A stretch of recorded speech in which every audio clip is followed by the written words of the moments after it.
What's going on, everybody? Welcome to another episode of Titletown Talk. I'm your host, Ian Ewing. On today's episode, we're live on YouTube and all your podcasting platforms.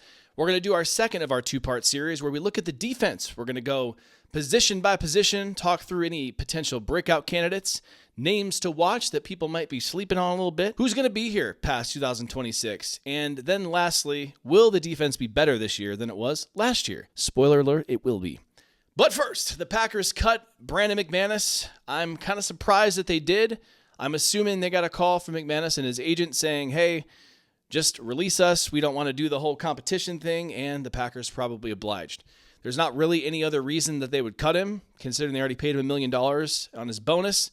But it does prove my larger point that I talked about in our post-draft episode. When you draft a kicker in the 6th round, even if you're not so sure about him, you're still going to probably give him every chance to win it. So in camp, it's going to be Lucas Havrisik versus Trey Smack. And what a riveting competition that will be. I will say really quick, I've done a little bit more Trey Smack research since the last episode that we talked about the draft picks. He's definitely got the mental to be a really good kicker in the league. And I think it's slept on sometimes. It's like the mental really matters, the swagger that you need to have to kick in the NFL, because every single kick is high stakes. And the kicks in college that he made were not so high stakes. So I'm excited to see what he does. He's probably going to be the most impact player from this draft class just by default. So I'm excited to see what happens. The mind matters, and I think he's got the mind to be a good kicker.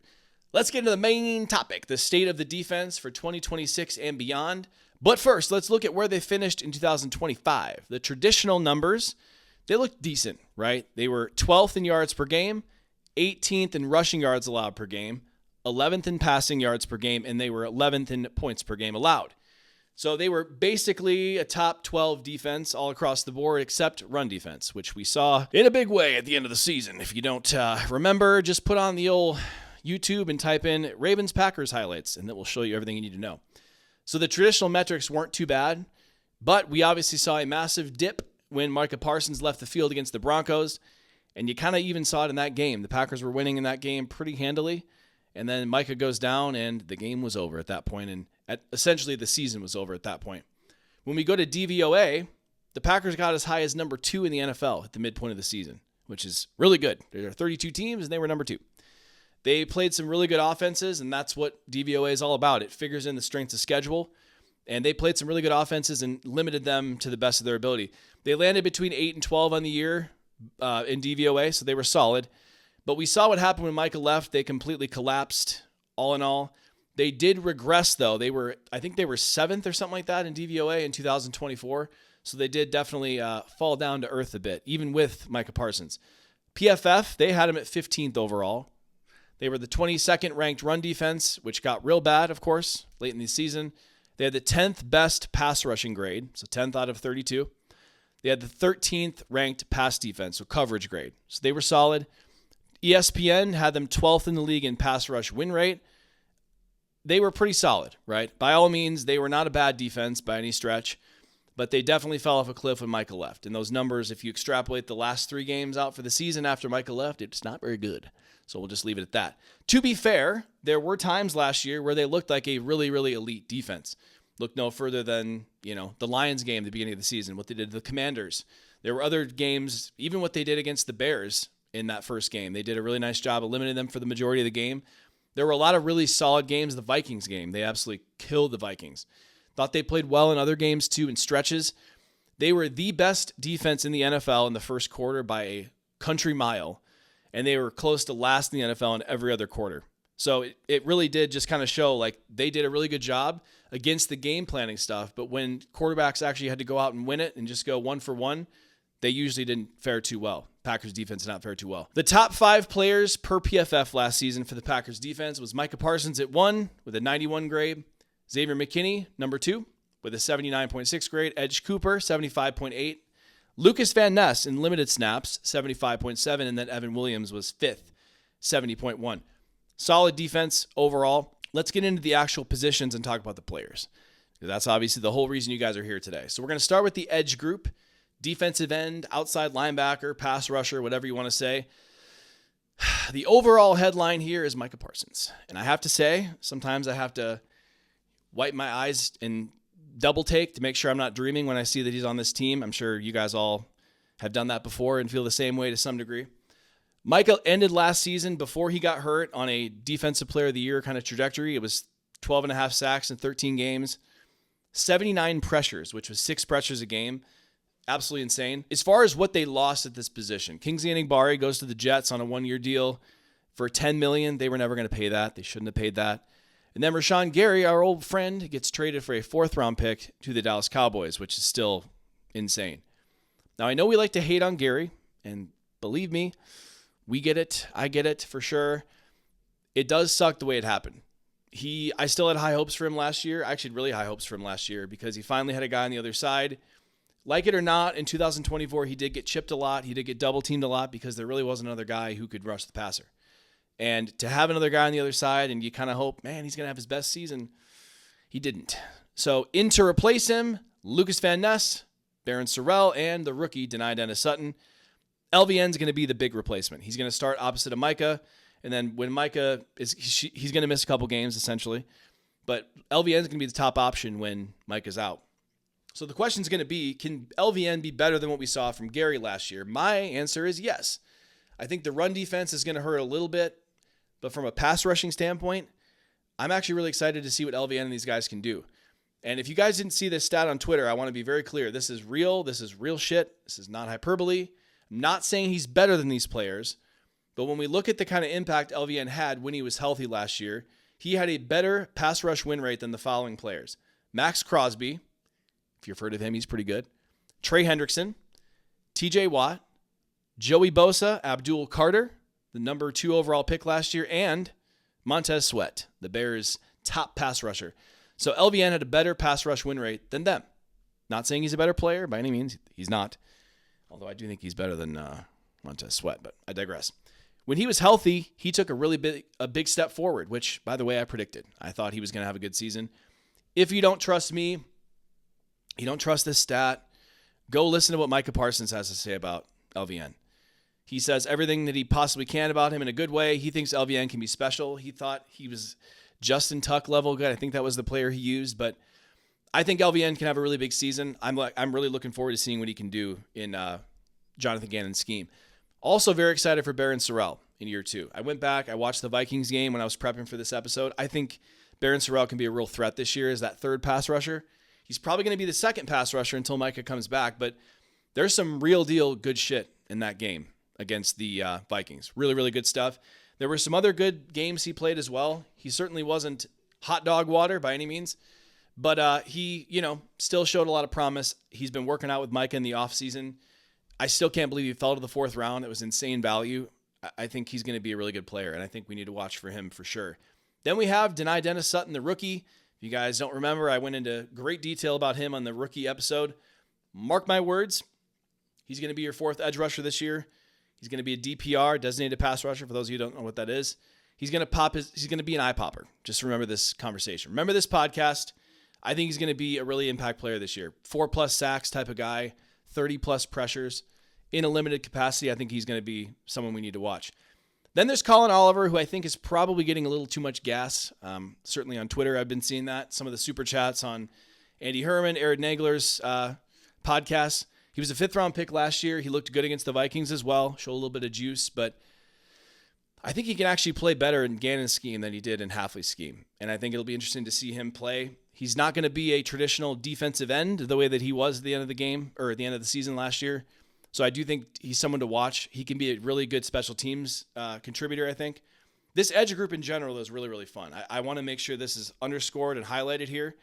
Despite losing Kingsley Enagbare and Rashawn Gary, this edge group is going to be much better than they were last year. I can guarantee it. Every single one of these guys is under contract next season as well. Now, LVN, we'll see if they do an extension with him, but I know one thing's for certain. Micah Parsons is going to be here for at least the next 5 years, and I think he's going to come back this season better than ever. I really do.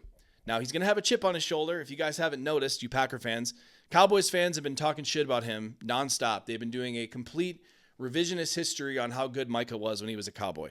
He was full stop, a phenomenal, fabulous player. Anyone who disagrees with that, I cannot even believe people are saying it with a straight face. Yeah, he disappeared. You could game plan around him. He was bad. Look no further than how bad that Cowboys defense was last year. Micah Parsons is an impact player. That proves to me that they didn't watch him last year. You can say all you want about what he was for the Cowboys.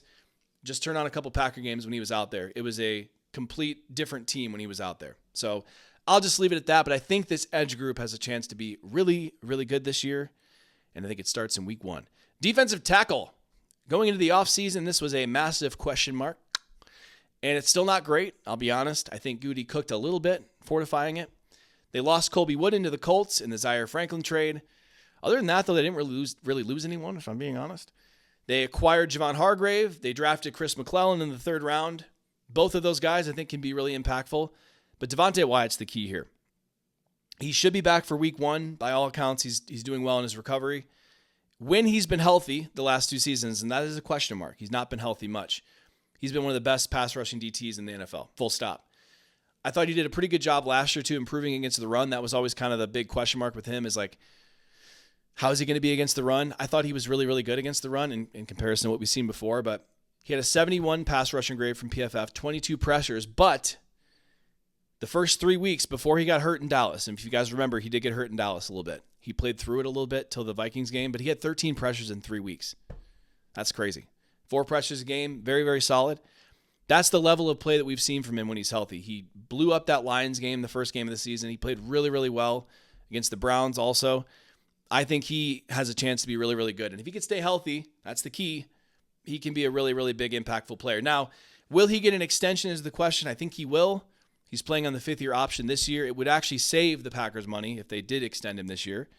I expect him to be a very good player this year. I think he's going to be a guy that we can rely on. I think he's going to lead his the DTs in sacks and pressures this year for sure, as long as he's healthy. That's the key. Then we got Javon Hargrave. I did my deep dive on him in the episode of maybe a month ago. If you guys want to watch that, go back on the YouTube stream, the podcast stream, timeline, I should say. I did a little bit of a breakdown on him. To summarize that, I think he was playing out of scheme with the Vikings. He's still a really good pass rusher, especially like one-on-one, which he's going to get a lot of one-on-ones this year because Devontae Wyatt's better than him. Micah Parsons is going to be good, and then I still think LVN's going to be good. So I do think we're going to see a solid year from him. He's really, really valuable. I don't want to over-promise it here, but I think he could be a 40-plus pressure guy with all the one-on-ones he's going to get. If you guys are sleeping on my guy Javon Hargrave, don't sleep on him any longer. McClellan, the rookie, I think he's going to play a lot on early downs. He's probably going to be the nose tackle. Probably going to be like a 20% of the snap guy. He's going to play quite a bit. Carl Brooks, been a big fan of him as a pass rusher. Not a big fan of him as a run defender, to say the least. And he was quite bad last year as a run defender. There were moments where he had to play nose tackle. And I thought that those were some of the worst snaps I've seen from him. He could still provide value. Not going to be a huge contributor, if we're being honest here. But I think he's someone we need to watch. I think he maybe gets an extension. We'll have to watch that. He's going to be a free agent after this year. But that brings us to the 2 wild cards. Warren Brinson and Nazir Stackhouse. Both in their second season. Brinson is the one to watch, in my opinion. He's in an odd position. And what I mean by that is he is big enough to bulk and become a nose tackle if he wanted to. Or he could slim down and be a 3-tech. I'm going to be really curious to see what the vision is for him from the Packers because they leave the offseason program with a sort of mission or goals to accomplish. Some of them are like you need to gain 20 pounds of muscle or whatever. It's not really it, but you get the point. I wonder if they gave him instruction to get bigger so he can back up the nose tackle. They have a lot of 3-techs. They don't have a lot of nose tackles. I think he could actually be a pretty good nose tackle if he wanted to be, but worst case, he could slim up and be a good 3-tech. Really, really curious to see what he does in camp this year. I think they got something there. And there were stretches last season he looked really good. If you guys remember, the Bears game where the onside kick happened, the game that shall not be named is what I call it. He actually had a really good pass rush rep in that game against, I think it was Joe Tooney. And he sacked Caleb Williams, would have been a 4th and 20 or something like that. But he just grazed Caleb Williams' face mask and ended up not counting. And then they score on that drive and the rest is history. Anyway, I think he actually showed some flashes. Keep an eye on Warren Brinson. I think people are sleeping on him a bit too much. And then Nazir Stackhouse, I'm not super big on him. By all accounts, he had a good camp last year. He made the team as a UDFA, which is cool. But they didn't even trust him enough to play when everyone was hurt. They brought in Jordan Riley, who played better than him, and Christian Bohanna, who they had a chance to start Nazir Stackhouse at nose tackle, and they didn't. They pulled those guys in instead. Now, maybe he takes a big step this year and he comes to camp. He becomes a platoon at nose tackle potentially. I think if all of us had like our goal here, that would be what it would be. But I think it's unlikely. We'll just say that. So that means making the team, we have Devontae Wyatt, Javon Hargrave, Chris McClellan, Carl Brooks, and Warren Brinson. That's 5. I think there could be a 6th. Maybe it's Stackhouse, but I think it's going to be a street free agent that we don't know about yet. Maybe they can trade for someone. There's a couple guys out there at DT that are more 3-tech guys. Not so sure they're not redundant at this point. So maybe when we get closer to camp, maybe at cut down day, maybe there's another body out there. We'll see. But long term, Brooks and Wyatt are under contract this season, but they're free agents next year. I'm curious to see if they extend Wyatt. I think they will. Brooks would be completely contingent on if he has a good season this year. We'll see if maybe they re-sign him for like $5 million a year. I wouldn't be super opposed to that if he can show some pass rushing juice this year. But names to watch. I'm going to give you guys one name to watch at defensive tackle. TJ Slayton, the former Packer. I don't think the Bengals are going to keep him because they got Dexter Lawrence playing nose. I'm not sure why you'd pay $7 million a year to TJ Slayton to be a backup. Maybe they do. I'm not sure. They also added some other juice at DT. I think they're going to cut TJ Slayton. And I think the Packers wanted to re-sign him last year, and he did help a lot in 24 on their run defense. And I think he's going to cost a lot less than he would have if he got re-signed because he just got cut, potentially. It's one of the worst kept secrets out there that they're going to cut him. So I have to think maybe, if we're hoping, maybe he gets cut, the Packers put the feelers out there and they bring him in. I think he'd be a perfect fit for this. I really, really do. Quickly, Jalen Carter trade. I've already been asked about this a few times. We've talked about it a little bit on here. I would be shocked if they did that. Maybe they use like a Wyatt to trade for him. I don't know. I do feel there's another move here, but I don't think it's going to be a big, high ticket, trade like a Jalen Carter. I would be happy if it was, but I highly doubt it. Let's move to inside linebacker. This is a very interesting position. A lot of question marks, not a lot of answers from both a who's going to perform perspective, honestly, and also a what's going on perspective. Quay Walker goes to the Raiders. Bye. I know there's a lot of huge Quay Walker stands out there. You guys heard me say in an episode recently. I think it's because he had a cool uniform number and he had a visor. He looked good in his uniform. I'm being half facetious here, but there were stretches in 2024 and even early last season where he looked really good at linebacker, but it never really came together, and he was not worth the price tag that he got. Personally, I would have probably not done the Zaire Franklin trade, and I would have tried to bring in Devin Lloyd at linebacker. If you were going to pay Zaire, $8 million a year, why not pay Devin Lloyd $12 million? I think that would have been a worthy idea, but I digress. So Zaire Franklin is their new acquisition. PFF has never liked him, and they've also not liked Quay. They were graded about the same last year, so people have made the point that maybe the scheme wasn't a good fit in Indy for Zaire Franklin. I don't know enough about it to say for sure, but I watched a lot of tape of Zaire Franklin, and he looked fine at times. He can definitely go plug the A-gap, shoot some gaps. I don't know. I'm a bit nervous about this. Maybe he's a better fit for Gannon's scheme. I would think from what I saw and what I know it would be. But I don't think this is a net loss or a net gain with the whole Walker versus Franklin debate. I know I talked about it when they traded for him. I was sort of high on the trade. I've kind of come down to earth on that a bit. He's been okay in coverage, been pretty bad this last couple years. But so is Quay Walker, if we're being honest. So I think it's kind of a net neutral. Where you do get a bit of a positive though is Zaire Franklin is really, really, he's a smart player. He's a great leader. He can probably be a really good body next to Edge Cooper. Speaking of Edge Cooper, I thought his rookie season, he was like second team All-Pro worthy, and he got some votes, by the way. I thought we were going to see him ascend to All-Pro last year, but, progress isn't linear. Ask the Packers. We thought they were going to win the Super Bowl in 2024, and they didn't. He was still really good last season, though. And, like I said, progress can sometimes look like this. I fully expect him to take another big jump this year, and if he can be like an elite top 5 type of guy, which he's shown flashes of, by the way, that's what can take this defense to new heights. I firmly believe that with all my heart. He's a great compliment next to Zaire Franklin. They complement each other pretty well. Edge Cooper is someone that I feel like we've sort of forgotten about. Going into last season, we all thought he was going to shoot to the moon and be like a Fred Warner type of impact player. Watch that happening this season. I really believe that he's going to be put in a good position. The biggest wild card here is Tyron Hopper, which I just don't understand at all. I still don't understand the draft pick.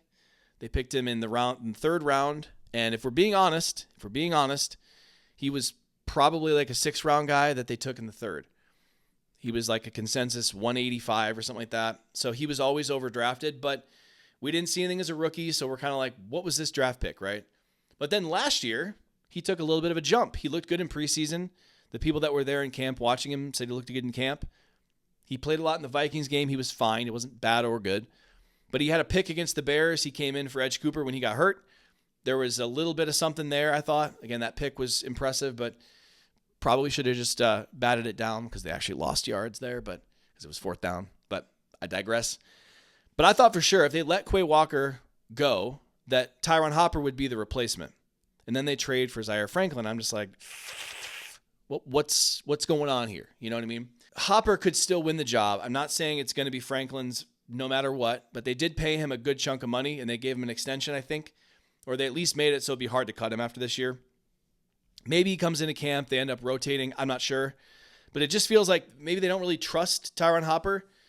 I could see that being the case if we didn't see a clear jump from last season, but he did. I'm just a little confused about it still. But if he takes another jump this year and he ascends to looking like a 3rd round pick, right? I almost think like you can't afford not to play him next to Edge Cooper. I think that would give him more speed there, certainly. So we'll just see. It's very odd. The pick looks more and more confusing by the day, but keep an eye on him in camp. LB4 is Isaiah McDuffie, who I thought played well last year when Quay was out. He's probably going to back up Zaire Franklin, and then Hopper will be Edgerrin Cooper's backup. That's how it was in the playoffs. I think McDuffie played well against the run, and that's sustainable, but he was still really bad in coverage.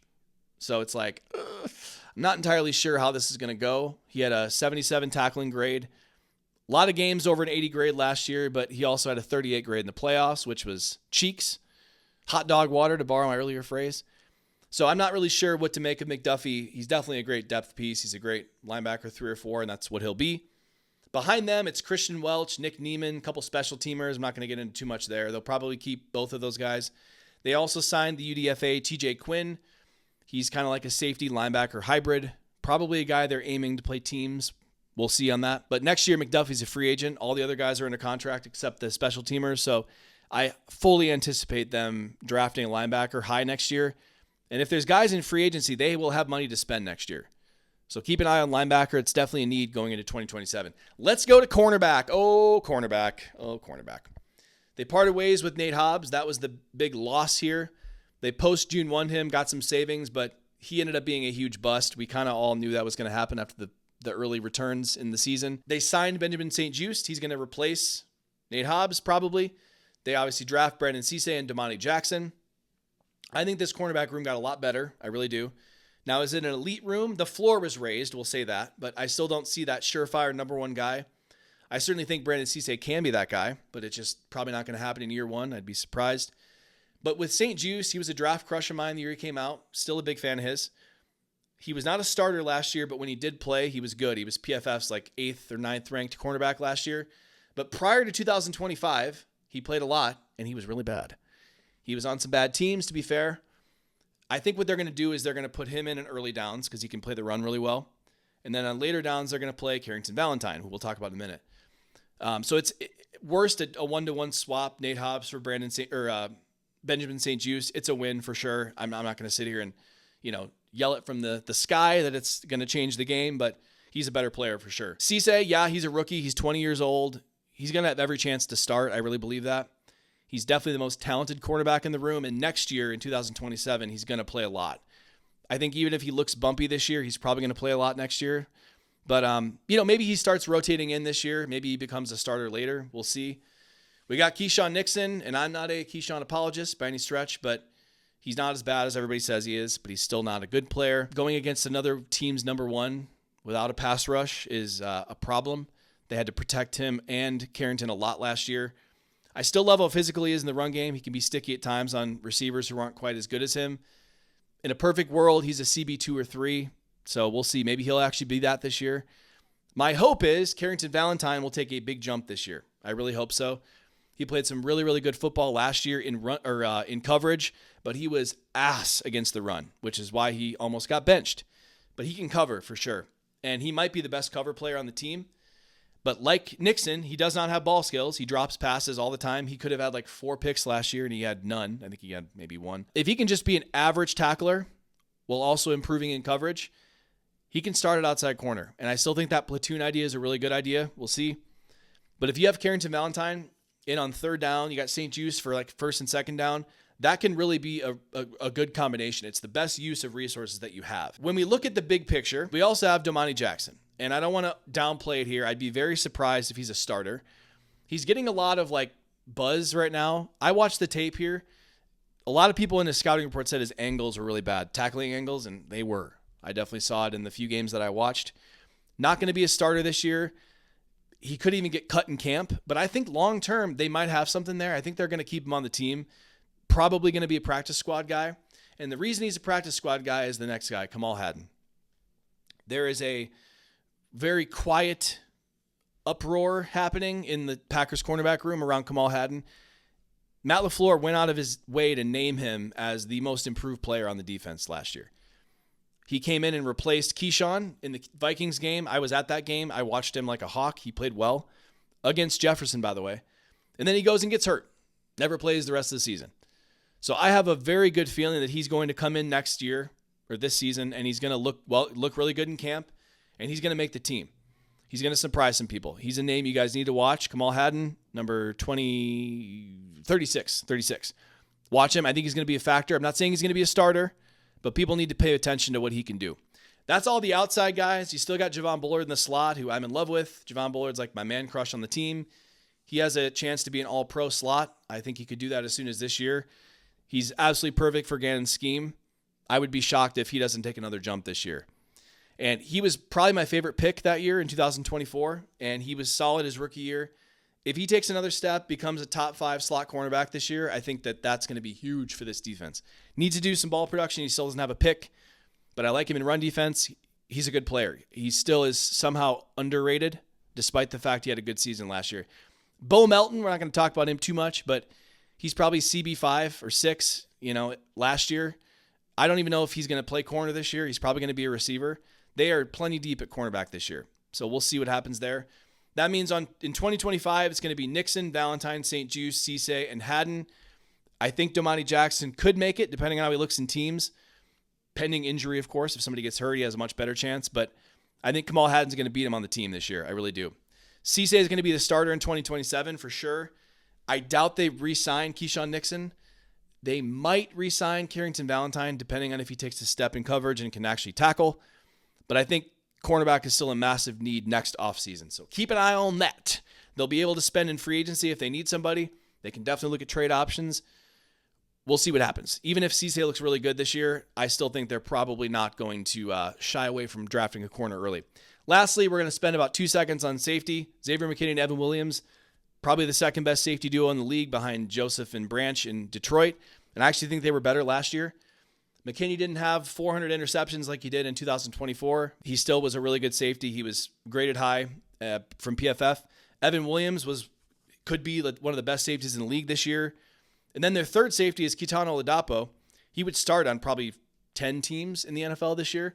He's probably going to be their backup slot as well. They might do some 3 safety looks with Oladapo. And then behind him is Jonathan Baldwin, who I think is interesting for sure. He could end up playing some meaningful snaps this year. They're probably going to extend Evan Williams. They're probably going to extend Xavier McKinney, and those guys are going to be in Green Bay for a while. But I think Oladapo is a free agent after next season, so there's a good chance they do draft somebody in the draft next year. So I think safety is something we look at. And that kind of sums it up, guys. That's the defense. I have zero concern about this defense and being top 15, top 12. Whether they can get into that top 5 range is all about how good Micah Parsons is and how good the corners hold up. And then more importantly, can they catch interceptions and get turnovers? Because last year, that was one of the main reasons why they struggled as much as they did at times, is they could not get turnovers. So if we can see, a big jump from some of these guys that we talked about, I think Barron Sorrell and LVN can be much better. Devontae Wyatt can be better this year if he's actually healthy. Edge Cooper is the one, though. If he can take a step and be an all-pro, I think this defense can be really, really, really special. But we will kind of see what happens on that. Javon Bullard and Evan Williams, a lot of optimism there. They can take another step. The main concern I have still is defensive tackle depth. I'm massively worried about whether or not they can succeed there if somebody gets hurt. I would love to see them bring in one more guy, so keep an eye on like a TJ Slayton. I'll kind of leave it at this. If everybody can step up and play at their best, this is a top 5, top 3 defense in the league. If their offense is as good as I think they can be, it will not matter. This could be the 15th best defense, and they could still make the Super Bowl with how good the offense can be. So I think my bold prediction here, guys, is this is like a top 7 defense this year. I think Micah comes back. He's going to be in the DPOY, Defensive Player of the Year odds all year long. And I think early and often they're going to look much better and more consistent under Jonathan Gannon. That's going to do it for today's episode, guys. Like the video, leave a comment. Let me know what you think of the defense and what they did. Subscribe to the channel, download the podcast, leave a 5-star review, and anything you can do to support is massively appreciated. And I will see you guys in the next video. Next week, we will break down the schedule release, which is riveting stuff. Actually, I'm excited to do that. We'll talk through all the opponents, do a little record prediction, which is always interesting at this time of year. But I'm looking forward to that, and I will see you guys in that episode. In the meantime, go Pack, go.